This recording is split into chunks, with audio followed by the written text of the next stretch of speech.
are in the midst of a slowdown. I think everyone recognizes that. We just posted a story today, this morning, from the latest Elliman report that shows that both the Miami mainland and the beaches have suffered sales cuts in the third quarter. Prices are still rising on the mainland, but condo prices, in particular on the beach, are down. So let me ask you each first, now that we're in the midst of a slowdown, how is it affecting you and your business? And is it primarily the luxury market, or is it everything? Let's start. Who would like to start? Sure. Mayi? Ladies first. Thank you. First, thank you all for being here today and coming out to see this very esteemed panel.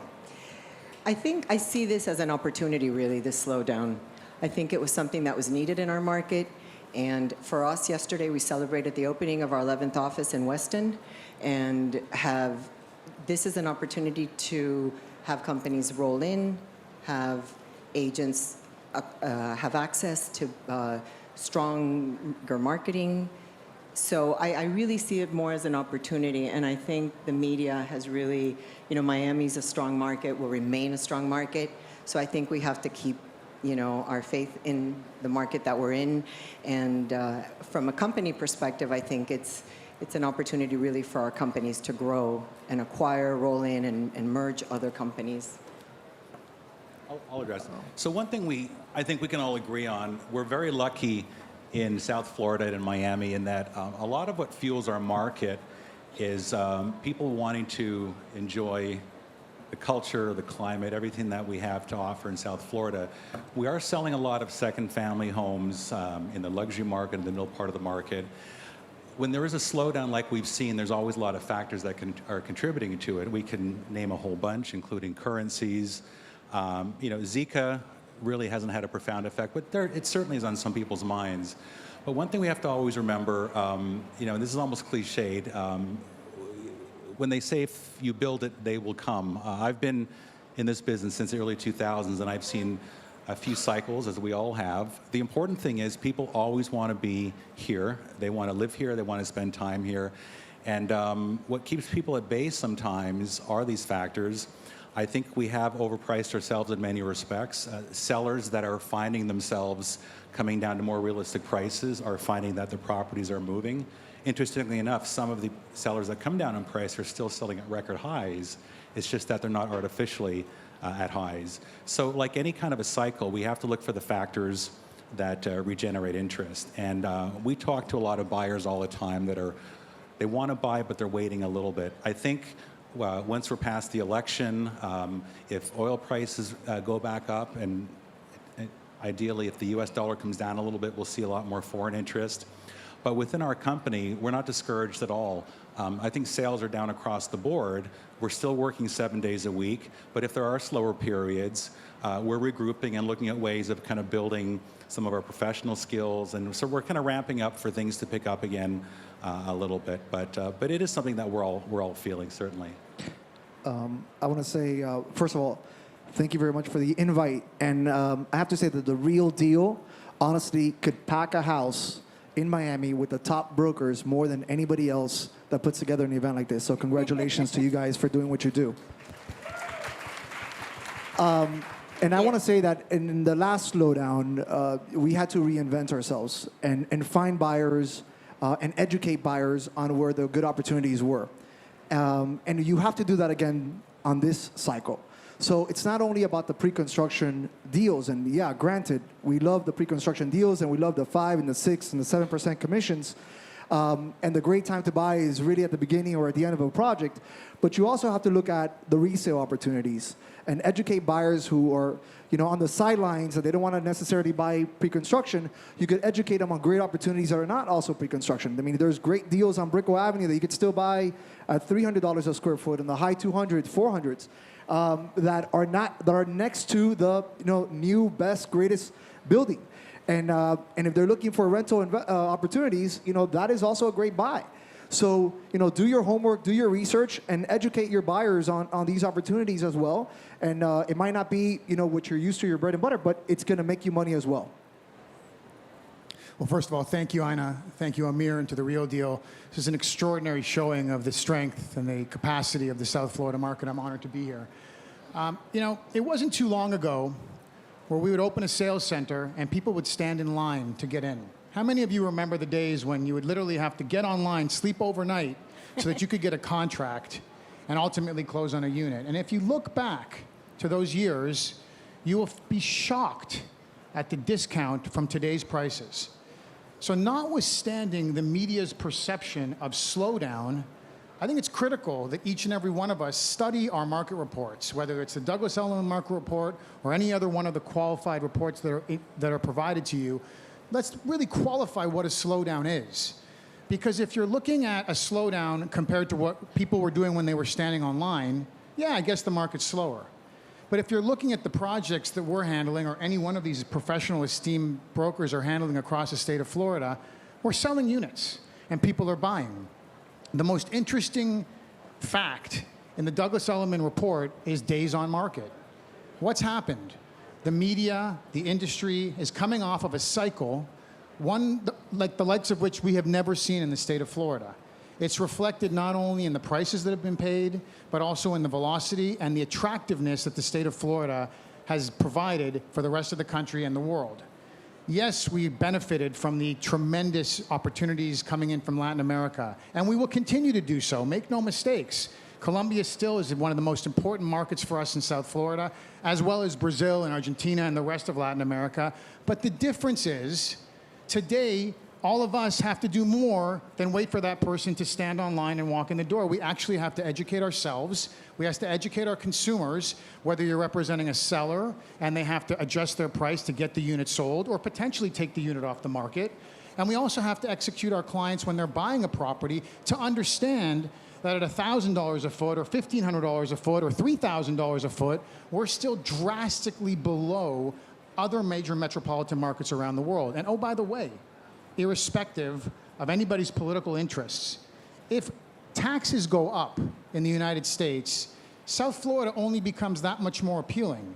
So know your facts, understand the opportunities that are presented by projects on Miami Beach, in downtown Miami, and frankly throughout the rest of the state of Florida that still to this day remain a drastic discount from any of the other markets. And in addition to that, when you talk about the market being slow, it's important to note that we're coming from here, we're going to here, but we were here, ladies and gentlemen. We're still in a very vibrant market. There's a lot of opportunities, and I'll finish by saying, when an agent comes to me and they'll say, I'm working on a $3 million deal, I'm working on a $1 million deal, I've got this $10 million listing that I'm going after, man, this market sucks. And I just shake my head and I'm saying, what did you expect, the lineup? I mean, this is time to work. And together, we can send the message clearly and effectively that this is the place to be, this is the market to live in, and I'm certain that each and every one of us will continue to bring more and more exciting projects to the market for you all to sell. Thank you. Wow. Craig? It's hard to follow that.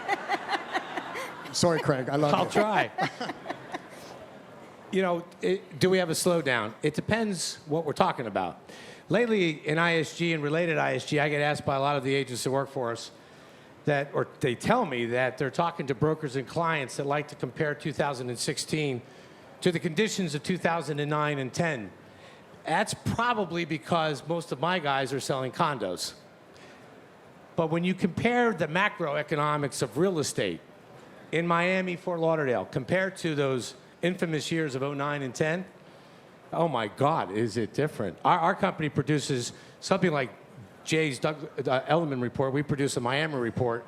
Our annual edition is coming out in a couple weeks. And this time we actually tried to address that question, and we analyzed industrial real estate, commercial, being office buildings, hotels, retail, and then residential, mostly single-family homes and condos. And folks, listen, with the exception of condos, particularly high-end condos, Miami is on fire. There are record-breaking prices that brokers, many of you who specialize particularly in commercial and retail, I wish I was in that game. You must be moonwalking every day. Miami's become one of the hottest retail markets in the United States. Office buildings, vacancy rates are crazy. Whether you're on Brickell, downtown Miami, Aventura, Fort Lauderdale, the office market is completely different. Land prices? Well, the new game is you're buying condos on Miami Beach that were built in the 50s, 60s, and 70s. You're knocking on people's doors. You're offering them $500,000 for a condo that's worth maybe half as much because you want the land. Because once you acquire that land, you can implode that building, hire a starchitect, and build some building. And if you're on Miami Beach, you're going to be selling it when the market returns, somewhere between $3,000 to $5,000 a foot. And you will. Because high net worth individuals, while they're not buying so fast right now in Miami or New York City, they're waiting. What are they waiting for? Probably for the world market conditions to feel a little more comfortable. Because it's not just high-end condos that are suffering. Talk to yacht brokers. Talk to airplane brokers. They will tell you that people are leasing today. They're not buying so fast. High-end condos in Miami Beach, everybody on this panel, we're seeing people renting high-end condos on Miami Beach for annual leases, $25,000, $30,000, $40,000 a month for annual leases. It's just one of those temporary things that we're dealing with the high end. When you're off high end, that is to say, I'm going to take a shot here. If you're $2 million or less, almost anywhere in Miami anyway, you're fine as long as you're east of the Interstate 95. Once you get over 2 million, the air gets a little rare. But all of us in this room have been in Miami before. We've seen these cycles in Miami. I don't know exactly how and why it happens, but you give a real estate down cycle 18 months, and we're knocking on 18 months. For whatever reason, Miami starts to pop back. And when it does, it's happy days are here again. Mayi and Jay, they invite me to their wonderful cocktail parties. I extend the similar invitations. And you're right, Jay, you see people standing outside lines again. It just turns. So for those of you who might be a little concerned about the high-end condo market in Miami, don't turn your back on Miami. She won't let you down. She always comes back. And when she does, the thing that really impresses me is the way the developers match that market demand with some of the most exciting architecture we've seen in the world. Thank you. Some of you have mentioned international buyers. Tell me, is that still an important segment for you? If so, from what countries? How have some come more into the limelight perhaps than others? And are you watching indicators such as foreign currency fluctuations and economic turmoil in various countries to see who your next buyers are going to be? I gotta say, of course, yeah, international buyers are a key point for Miami, right? We're the melting pot here in town. There's a lot of segments that have gone down because of the currencies. Brazil has traffic to Miami from Brazil. Last year, the year before, was about 2 million people. Now it's down to 1 million. So it's dropped 50%, and it's a big hit. It hurts our hotel industry and it hurts our real estate industry. But they continue to come and they continue to buy. Argentina's still buying, Brazil is still buying. It's just at a slower pace. And we have to go out and open more markets. It's a little harder. Many people have tried to go out and open up the Asian market. It takes time. You know, we still don't have direct flights. Direct flights might get to Miami in about 2 years. It's still taking a little longer than anticipated, but it's going to happen. So somebody else want to add? Yeah, I'll jump in as well. I think all of us, definitely in luxury beach properties are, you know, foreign buyers and investors are certainly key. Andreas made a good point. One great thing about, there's many great things about Miami, but we have a great airport in terms of where you can get to and from in a very limited amount of time. The Middle East has now opened up to us, which has taken us much further. Emirates starts flying out of Fort Lauderdale next month, or actually in December. But what we're looking at is we're trying to figure out who in the world puts Miami on their radar scope. We've had the traditional countries that have been great for us. Brazil has been great for us. Europe has always been great.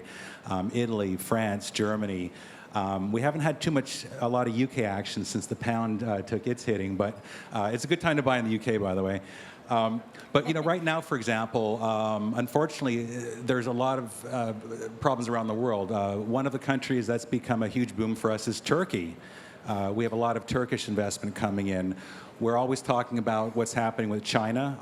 I think China eventually will start to see the effect. We haven't seen the type of buying from Chinese that we've seen in other parts of the country.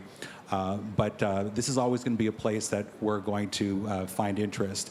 currency fluctuations is an important part of it, but the thing that we found is our wealthiest clients, their money's in U.S. dollars anyway. It's already sitting in the country. It's just being moved around a little bit. But one other thing also, and I'm very fortunate, as you mentioned, now that we're part of Brown Harris Stevens and my colleagues here that have counterparts in New York, we're getting a lot of increased business from New York, which is something we hadn't seen in the past. And there always seems to be, when there's a lull, there's always a country or a nation or part of the country that shows increased interest. So it can be a revolving door at times. But that will continue indefinitely. Thank you. And I think I agree with everything that Mark and Andres has said. You know, this morning I had the opportunity to meet with one of our partners from Knight Frank in Turkey. And I think he effectively conveyed the concept of using the United States as a safety deposit box. We remain, notwithstanding everything else that has been said, one of the safest, secure, and opportunistic markets to invest in the world. That's not going to change. We will remain that. In addition to that, unfortunately, as has also been stated, some of the international markets have been burdened by political trauma, political instability, financial instability. That's why the Turkish are coming. That's why the French are coming. But on top of that, let's remember that we have one of the most desirable locations to live in the world, one of the best tax treatments that are available in the world, and there is no doubt in my mind one of the most international, culturally important cities in the world, and that continues to grow on a regular basis. So international remains a very significant part of what we all do, and I agree with Mark.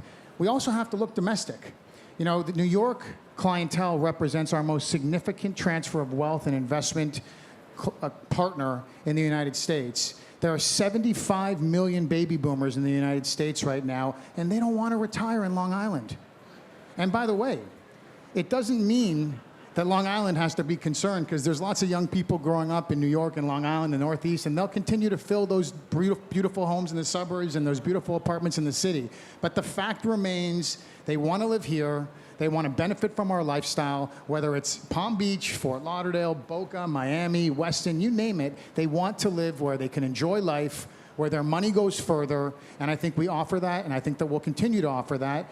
And lastly, you don't have to look much further than the wealth report prepared by Knight Frank and co-issued by us. Miami remains in the top 10 most important cities in the world for international investment, notwithstanding lifestyle investment. So I expect that we'll continue to benefit from that.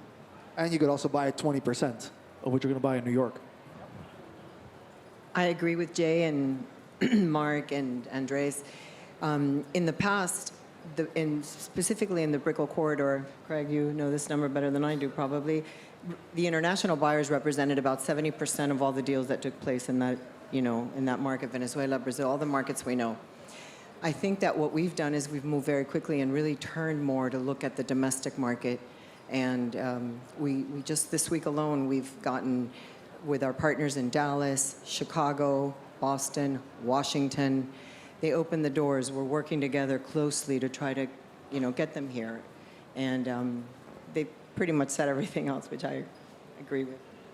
I will tell you, it's hard to add to everything these wonderful people just said, except I'll say this.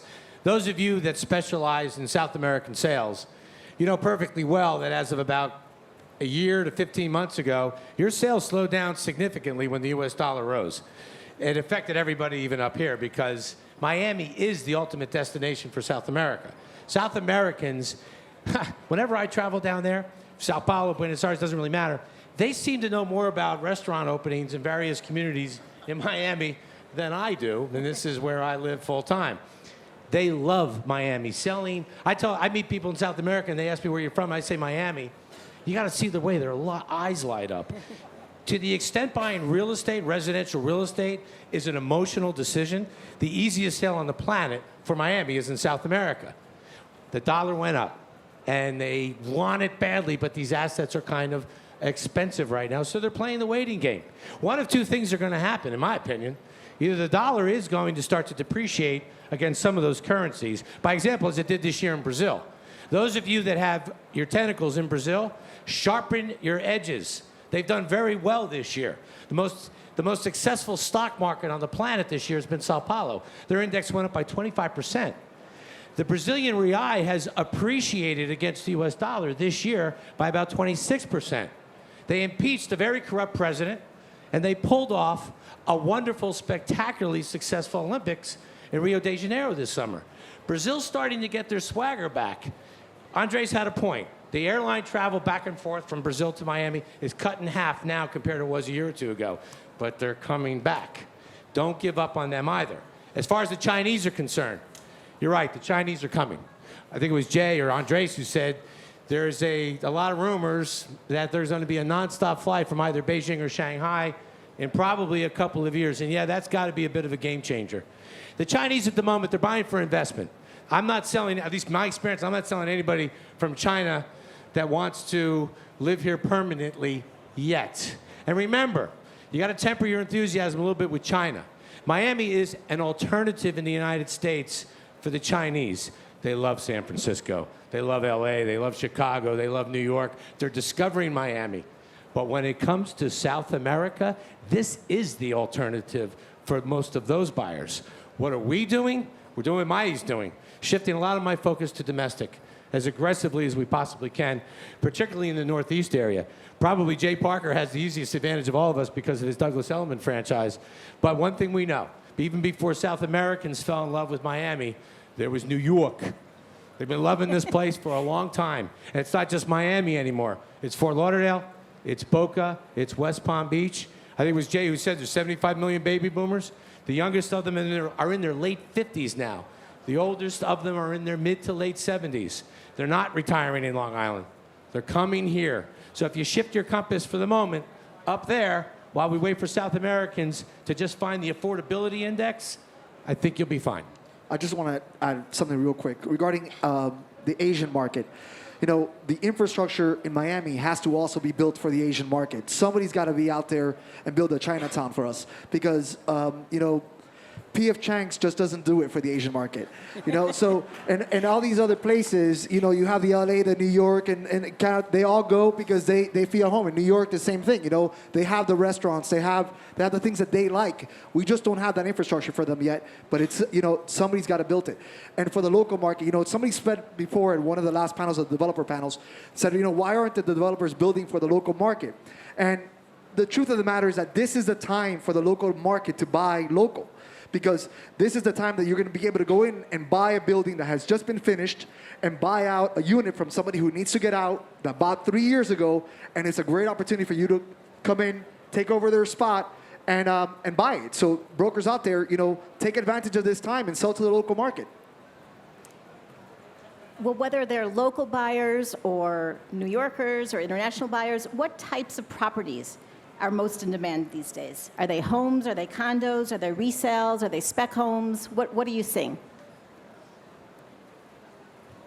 I mean, I would think they all are important, and I think that ultimately, you know, we're seeing obviously more condos. There's about 52,000 new condos that have been launched or planned since 2011.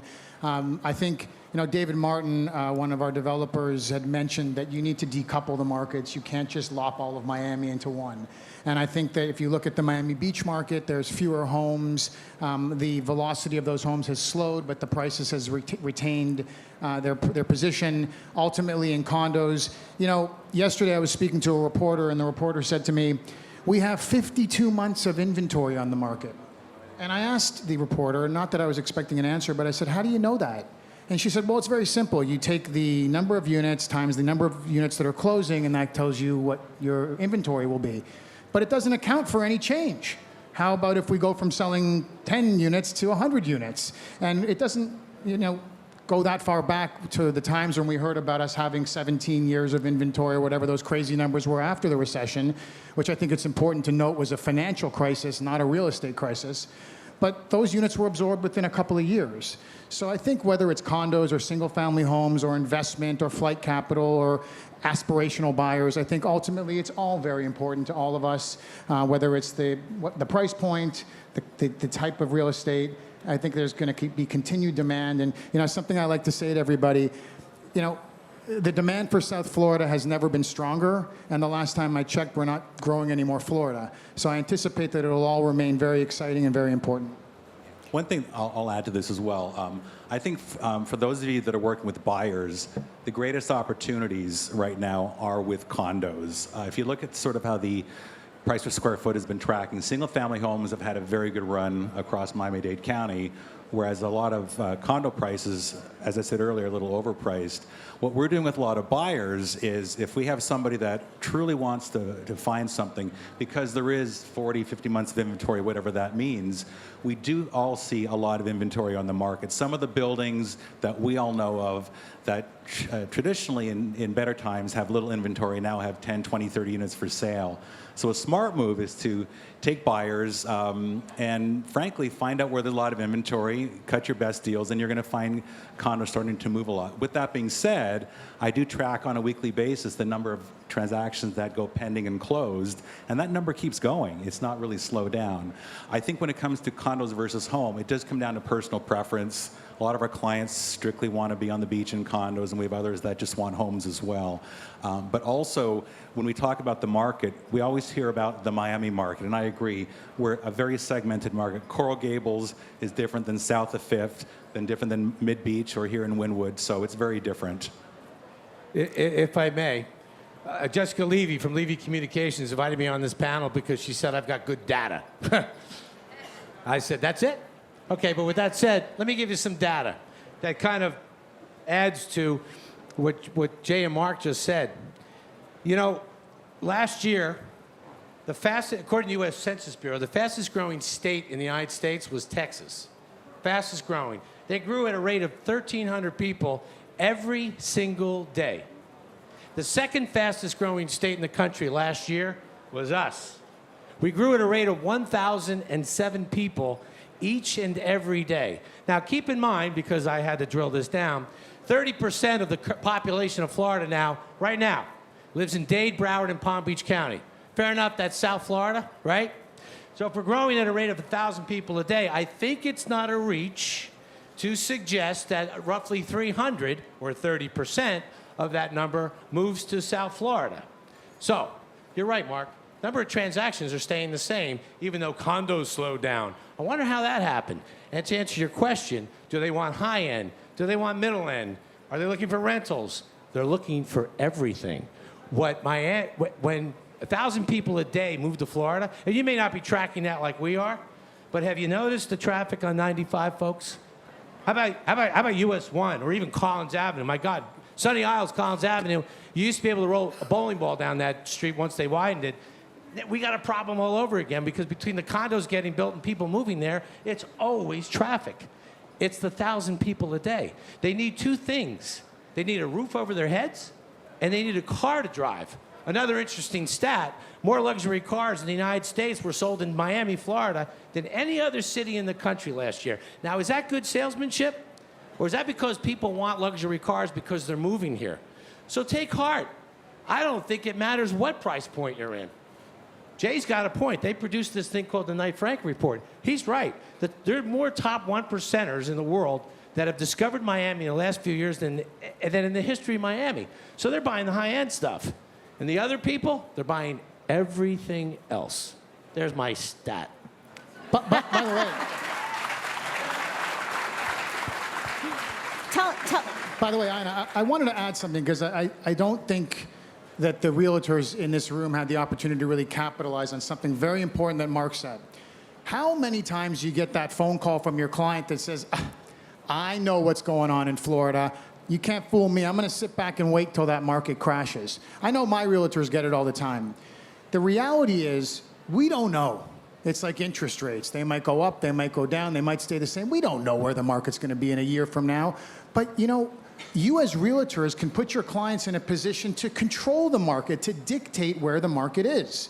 So when you get that question from a client or that statement from a client, all you need to do is turn it around and say, you might be right, so let's go out there and create that price point.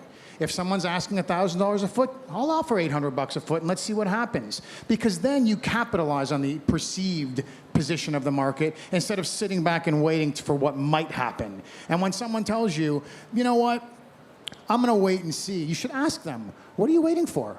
Is it because you're not going to move here now? Is it because you don't want to move into that new property? Or is it because you think that the prices are going to drop by 30% next year? If you think that, let's go out and try and see what actually happens. Because either they'll be right or they'll be wrong. But I agree with Mark. Identify the opportunities and capitalize upon them. Don't sit back and wait. That makes me wonder, are we now more in a buyer's market and are prices declining? Do buyers have a better chance of negotiating nowadays? I think absolutely we're in a buyer's market, but I think that there are plenty of sellers that are strong enough financially to hold on to their properties and wait for the market to resume its exuberance. Go ahead, Mike. To add to your point, we are almost 100% sold in our first building at Brickell City Center. And when the market slowed down, I think there was concern, all the realtors were concerned, what's going to happen? Is there going to be a big fallout? I think this speaks to the confidence that everyone has in South Florida. We have had no fallouts. We're almost 100% sold out in the first building, and everyone closed, and everyone went to the closing table. And I think this is a really important point about the strength of South Florida and the perception.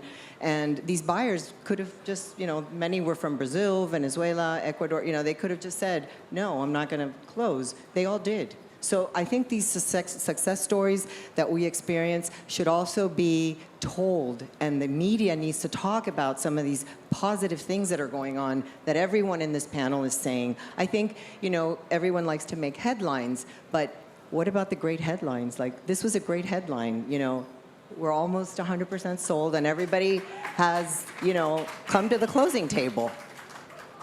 It did help that the lenders, the construction lenders this time said, compared to the last cycle, it was 20% down, I'll see you closing. And then 2008 showed up, and we all know the end of that movie. This time they said, if we're not giving developers 100% of construction costs, maybe 40%. So how do you finance the gap? Well, they told us up here, you got to get 50% deposits from your buyers. And we did. Mayi's right. There's probably more equity in all of these projects and in the history of Miami. We're extremely well capitalized. It doesn't surprise me that you did close 100%. I think even with, I represent Property Markets Group here, we've had 0 defaults, and it's not because I'm such a great persuader. They've got 50% of their money into these deals. And what they're also realizing is the rental market for residential real estate. I talked about the crazy rents on Miami Beach, but the vacancy rates on the Intracoastal, Brickell Avenue, downtown Miami, even Edgewater. I say even Edgewater because there's a lot of inventory being built there, but even Edgewater, the vacancy rates have dropped significantly in the last couple of years. So these investors from South America, their original agenda might have been, I'm going to buy it at price level 1, I'll close on it when I have to close, and I'll resell the unit. Hopefully the prices have gone up 5-fold, 6-fold by then. That's not happening now. But what is happening is they rent these things like hotcakes. They're getting a decent ROI because most of them pay cash for the units anyway, and they're sitting back. They're getting rental income in U.S. dollars, which is kind of valuable when the U.S. dollar is trading high. That's the opposite side of the coin of the previous argument. And they're just watching Miami just continue to do its thing. So yeah, Mayi's totally right. We have to kind of celebrate the success stories of these extremely well-capitalized condominium projects. Yeah. One thing to remember also, all of you in the room who are realtors, the market is defined, any kind of a market is usually based on perception. Each of you have a role in defining for your clients, because you are their advisors. You're not sort of just simply the order takers that respond to a phone call or an email. I do agree with everybody else. We're in a buyer's market, but you need to tell your clients they're in a buyer's market, and you need to tell your clients that if they're looking to buy something at a good deal, that you can help them with it. I think to Jay's point, we are seeing buyers come up in price if their perceived value of that property is at that higher price, and that will always continue. But just remember, everyone in the room, we help make the market, and as long as we do it responsibly and fairly, you're going to find buyers willing to listen to your advice. No, I just want to say that the 50% down is a big deal. Last cycle with the 20% down, the market dropped some, units 30, 40%, and nobody was going to close because obviously they were upside down. Here, that situation is not going to happen. And regarding those good deals, don't sit on the sidelines waiting for the customer to call you. Go out and search, do your searches, find those good deals, and then pick up the phone and start calling your customers that, were in the sidelines and say, hey, look what I found. This might be something you might be interested in. Go after them. Don't wait for them to call you. By the way, Anna, one quick comment. Distress is almost gone. I mean, we almost have no distressed product in our market, and mortgage financing is coming back stronger than ever. While cash remains king, Lenders are back in the market. So we have insulated ourselves from the free fall that we experienced in the past, and the opportunities are riper than ever. There are a few projects that have dropped down to as low as 30% deposits. Are you seeing those as projects that aren't selling, or do you think the 30% model will spread? I don't think so, but I know that several projects have dropped down to the 30% that are towards the tail end. Not that there are, launching sales and asking for 30% deposits. The problem is at the end of the day that the banks are not giving you the financing if you don't have those deposits. So it's very hard for a developer to go out and build if they don't have the security of the deposits, and also for their personal security. They don't want to put a shovel into the ground until they see that they have 60, 70% of the units sold with deposits hard. If not, they're taking the risk and they don't want to take the risk anymore. Let's talk about your marketing strategies. Maybe if sales are a little bit harder to get, how are you changing your marketing strategies? How have they differed from the past? What's happening with your budgets for marketing? Can you talk about that? I know you compete Sure, I'm with happy each to other, start. but One of the things that we've done, and I'll focus on our domestic activity because I think Knight Frank is really separate from what we're doing here in the United States. One of the advantages that we have at Douglas Elliman is the fact that we're not a franchise. So I'm able to leverage our connectivity across all of our major markets. We all acknowledge and we've all created allegiances to New York to capitalize on that. What we've been able to do just recently is open an office on Madison Avenue, featuring exclusively and specifically our Florida properties. How many of you are familiar with the idea of a CPS 12 filing? For those of you that aren't, it's extraordinary. Louise Sunshine's here. She knows it probably better than anybody else. The truth is, we're now able to sell our products in New York to a New York client with a New York realtor in a way that we could never do it before. So leveraging our connectivity to New York, we opened up an office on Madison Avenue. We've had lots of great events. We've drawn a lot of attraction, and we've given that New York agent an opportunity to now sell our product as an outside broker and not just receive a referral fee. That, to me, is an opportunity that we can perform in each and every one of our markets, which happen to be top-tier markets across the country. We've also shifted our efforts away from the so-called exhibitions to be in a room separating ourselves from the real deal, because quite frankly, in my mind, the real deal is all about you. The real deal is about educating our community and educating our agents. But we've shifted our efforts to connecting with principals, with brokerage firms, with individuals in all of the domestic markets and foreign markets, instead of just throwing money at anything that came our way. So we're focused on ROI. We're focused on a professional, disciplined approach to marketing, really leveraging the experts in each sector of the marketing spectrum. It's not just magazines, it's not just internet, it's not just television or other banners. It's really getting creative and ultimately completely turning the existing market strategies on their heads. Some people say that if someone does the same thing all the time and they expect a different result, it's the definition of insanity. So many of us have built a successful career, but yet we just continue to do the same thing over and over and over again, expecting that we're going to make more money, we're going to sell more product, we're going to get more exposure. We believe, and quite frankly, I give a tremendous amount of credit to my marketing team and my chief operating officer, Gus Rubio, for helping us to create initiatives that are dynamic, innovative, and creative.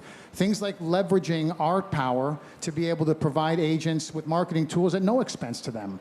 Being able to provide them with services that allow them to focus on things like market data, like educating their customers. Because look, guys, we don't need to look very far past Zillow to know that our industry is changing.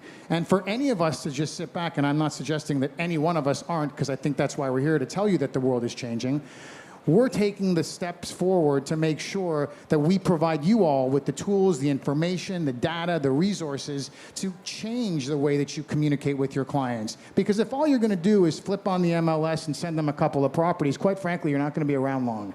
You need to provide information, and that's our focus. Not just throwing banners up on a board, not just having cocktail parties, as much as I love to enjoy those with my colleagues. That's not what it's about anymore.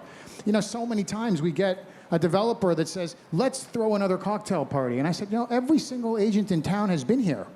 That's not what we're looking to do. What we're looking to do is get granular with those agents. And quite frankly, let's take the opportunity to ship them around the world. And we know that many of us have done it, sending our agents directly into Istanbul, sending our agents directly into Paris or Brazil or any one of the other major feeder markets that are benefiting us, because that belly-to-belly connectivity is what's going to produce those sales. By the way, I went to your office. Nice office in Madison there. So I just want to give a small piece of advice that, real estate companies create alliances with other real estate companies outside the state and outside the country. But the truth of the matter is that all of you are a company, and all of you could create an alliance with somebody else in another city, in another state, in another country. So my advice is to you is that branch out. Make yourself a resource for brokers outside of Miami and build that relationship, because at the end of the day, we're a relationship-based business, and those people are going to come to you if they feel that you have the knowledge, if you inform them, if you keep them up to date as to what's happening in our city.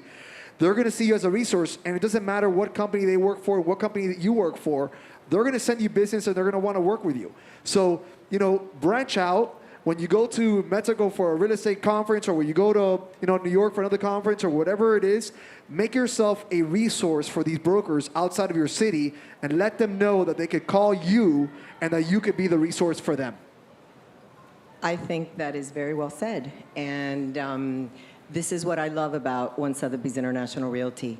We have real partners, not only in New York City, but we have real partners that we are in constant contact, and the question goes back to marketing. And I think one of the things that we do really well is that we visit our partners. We were just recently in Boston and presented to their offices. We spent 3 days there, one-on-one meetings, presentations, our marketing director with their marketing director, doing Instagram takeovers, doing all kinds of innovative things, because we're not only focused in New York. New York market is very slow right now. We're focused in Boston, we're focused in Washington, we're focused in Dallas. We just got 2 referrals this week from Dallas. So we're branching out. Chicago. We've been to Chicago 3 times this year.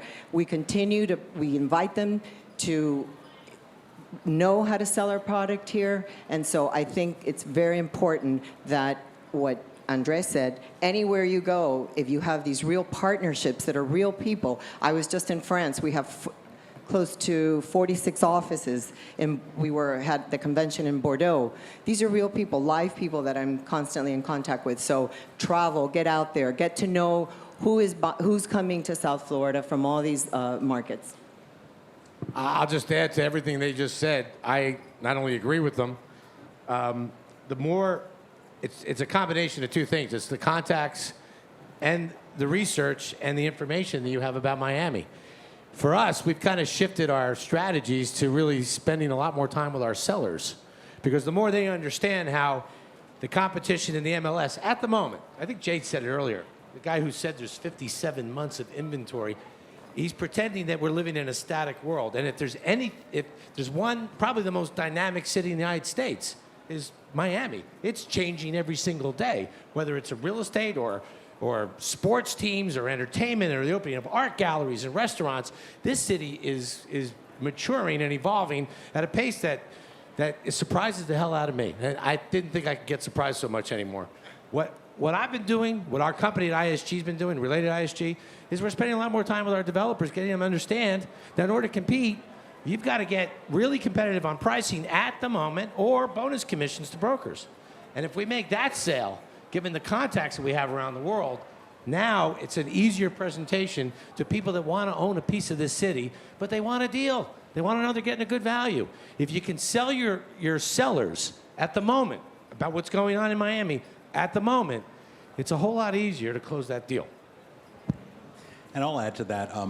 When we start talking about technology, I want to add a whole spin to this, which is changing the industry. But one of the most important things, and what we've been doing at Brown Harris Stevens, is spending a lot of time acknowledging the fact that the best way to sell real estate is to build great relationships. When all of you are out there selling, whether it's development projects or resales, we tend to often focus on the property itself and not so much the fact that we're the people behind those transactions and behind the properties.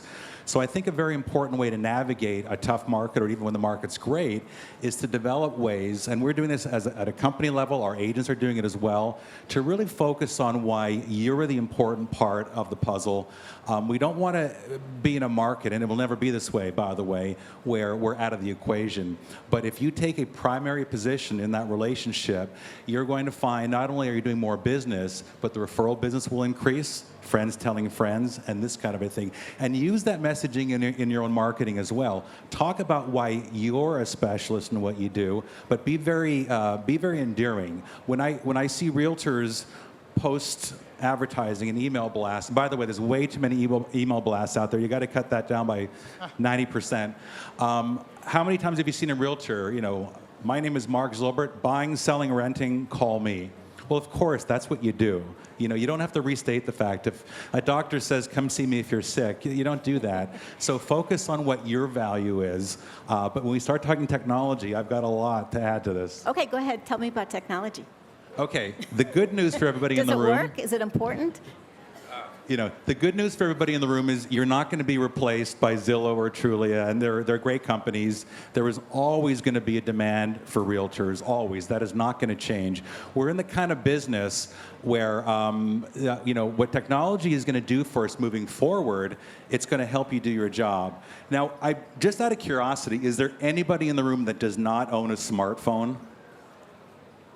What we tend to forget that 24 hours a day, practically, I started plugging my iPhone next to my bed, which I never thought I would do. It was always in the other room. Almost during every waking hour, every potential buyer in the world has a smartphone by their side. They're at dinner, they're looking at it. So the secret now in technology is how do we take what we do well and parlay that into a technology experience that serves mainly to put us closer in touch with our customers. It doesn't mean direct texting them whenever we want, but what we want to do is we want the general public, and we have a lot of interesting technology coming out this year in the new year that you guys are going to love, but we're about to show you ways where when people are out there in cyberspace, I haven't used that word in a while, but when people are out there looking around, they're going to find you. And they're going to know about you. And not so much about what you're selling, but the fact that you're the point of contact for something very interesting and they can put their trust into you. When I first got my license, and I started off as a technology consultant, no real estate experience whatsoever. I moved to Miami, was working for a web company, lost my job, got a real estate license. This is end of 2002, 2003. The condo boom was starting, and I didn't know what I was going to do. But I did have the foresight to know that technology was going to become more relevant in everything that we do. So I put up a website, built a company, and guess what? I sold it last year, and here I am today. So that's how important technology was then, but it's the very beginning. The technology solutions that will help all of you sell more is not to have a better website. It's not to send more emails out. It's not to post more on social media. It's to have a technology presence where you're part of the everyday life of people that are working with you or want to work with you. And so, you've succeeded when somebody in the Upper East Side, for example, says, I think I want to get a place in Palm Beach or in South Beach or in Coral Gables. And somehow they know they can lift up their iPhone or their Android device and they'll be connected to you one way or another very quickly. These are the areas we have to be looking at and investing in. And all of our companies are looking at doing these things. If anyone in the room is afraid of technology, don't be. It's getting easier and easier. Just be willing to embrace it and have someone step you through it. And I promise you, your life will change. Congrats for your website from day one. I think that many realtors use your website as a resource. Thank you. And by the way, one other thing too, as far as technology, you'll notice if you go to Zilbert.com, and I'm not plugging Zilbert.com necessarily here, there's never a fee, there's never registration. This is something that if you share technology with the world, my approach has been, and even in my own marketing, throw a bunch of stuff out there. Don't have any limits at all. Except don't email too much because you'll be opted out and then you're done forever. But try a lot of things, and if you try 500 things and 100 stick and you get a deal from each one, that's a pretty good track record, I think. Mark Zilbert was technology before technology was cool. I've got nothing whatsoever to add to what he just shared to all of you. This has been a fantastic panel. Let's give our panelists a big round of applause.